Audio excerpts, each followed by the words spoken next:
और दिल्ली पुलिस के इन अच्छे कामों पर दिल्ली पुलिस के पीआरओ चिन्मय बिस्वाल से बातचीत की हमारे एसोसिएट एडिटर चिराग गोठी ने। उन्होंने क्या कुछ कहा, सुनाते हैं आपको। एक महीने से ज्यादा वक्त हो गया लॉकडाउन को, और ऐसे में 31 तारीख के बाद क्या वाकई राजधानी में लॉकडाउन जैसी स्थिति रहेगी या अनलॉक की तरफ बढ़ेगा? लेकिन एक महीने में दिल्ली पुलिस ने एक तरह से कहा जाए ह्यूमैनिटेरियन ग्राउंड पर काफी काम किया, चाहे मेडिसिन की बात हो पेशेंट्स को देने की, या फिर एडमिशंस की बात हो, या फिर ऑक्सीजन सप्लाई की बात हो। इन तमाम मुद्दों पर बात करने के लिए हमारे साथ दिल्ली पुलिस के पीआरओ चिन्मय बिस्वाल मौजूद हैं। सर, जनता टीवी से बात करने के लिए आपका शुक्रिया। सर, क्या क्या काम किए दिल्ली पुलिस ने, खासकर अगर मैं लॉकडाउन की बात करूं, क्योंकि बहुत बड़ा चैलेंज था। एक तरफ जहां कोरोना के केसेस बहुत ज्यादा बढ़ रहे थे और वहीं दूसरी तरफ पुलिसिंग भी करनी थी और तमाम काम भी करने थे। चिराग, जब ये लॉकडाउन शुरू हुआ तो इमीडिएटली हमारा फोकस एक हमने हेल्पलाइन लॉन्च किया था, जो कोविड हेल्पलाइन 01123469900 10 इसमें लाइन थे।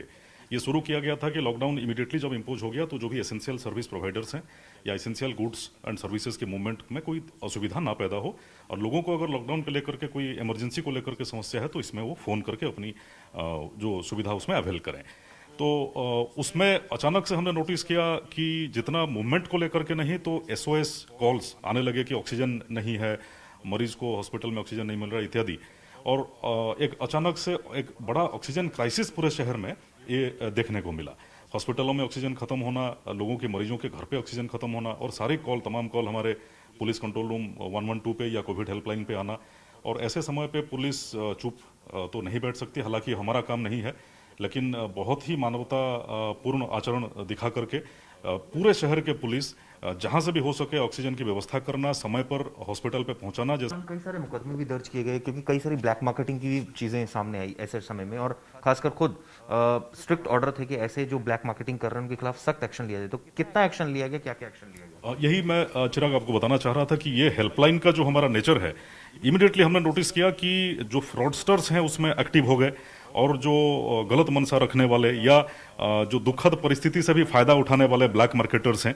तो ऑक्सीजन सिलेंडर, जैसे ऑक्सीजन क्राइसिस शुरू हुआ तो ऑक्सीजन सिलेंडर्स की कालाबाजारी शुरू हो गई।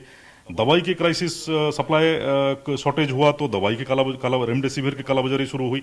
तो हमने हेल्पलाइन के जरिए लोगों से इन तमाम चीज़ों का शिकायतें भी ली, और सोशल मीडिया की भी हमने मॉनिटरिंग की जहां से भी इस तरह से फ्रॉडस्टर्स या लोगों के साथ धोखाधड़ी हो रहा था। इस दौरान ये भी चैलेंज देखने को आया, तो कोरोना का पीक था, सेकंड वेव थी, कई सारे लोग कोरोना पॉजिटिव हुए थे। दिल्ली पुलिस के खुद काफी ऑफिसर जो है वो कोरोना पॉजिटिव हो गए थे। तो ऐसे में ये एक रोल एक तरह से कहा डबल हो गया था, और ऐसे में किस तरह से इसको एग्जीक्यूट किया गया? देखिए, ये भी हमारे लिए एक बढ़ती, जिसको मैं कहूँगा चुनौतीपूर्ण समय था। हमारे 4000 से ज़्यादा पुलिसकर्मी कोरोना से इन्फेक्टेड हुए। कुछ लोगों की दुखद इसमें हमने उनको खोया भी, लेकिन संख्या हमारे कम होने के इसे वजह से, मतलब उसके क्या कम हुए जो, हाँ, कम, हाँ, जो कमी को हमने हमारे उत्साह में या हमारे सेवा मनोभाव में कोई कमी नहीं होने दिया। दिल्ली पुलिस के पीआरओ किस जो बता रहे हैं किस तरह से दिल्ली पुलिस ने एक तरह से कहा जाए हर फील्ड में अगर मेडिसिन की कमी हुई तो वो पूरी करी, ऑक्सीजन की कमी तो वो पूरी करी, और कहीं ना कहीं, और अगर जहां एडमिशन की बात हुई कई अस्पतालों में, वहां भी एडमिट कराया जहां प्रोबेबिलिटी थी एडमिट होने की। और ऐसे दौर में जब खुद 4000 से ज्यादा पुलिसकर्मी कोरोना पॉजिटिव हो गए, इस दौर में एक तरह से कहा जाए सशक्त तरीके से दिल्ली पुलिस ने काम किया, और उसी का उदाहरण है कि काफी लोगों की दिल्ली पुलिस ने भी जानें बचाई। कैमरामैन शेरा के साथ चिराग गोठी, जनतंत्र टीवी, दिल्ली। खबरों के निष्पक्ष विश्लेषण के लिए सब्सक्राइब करें Jantantra TV and press the bell icon. Never miss any update.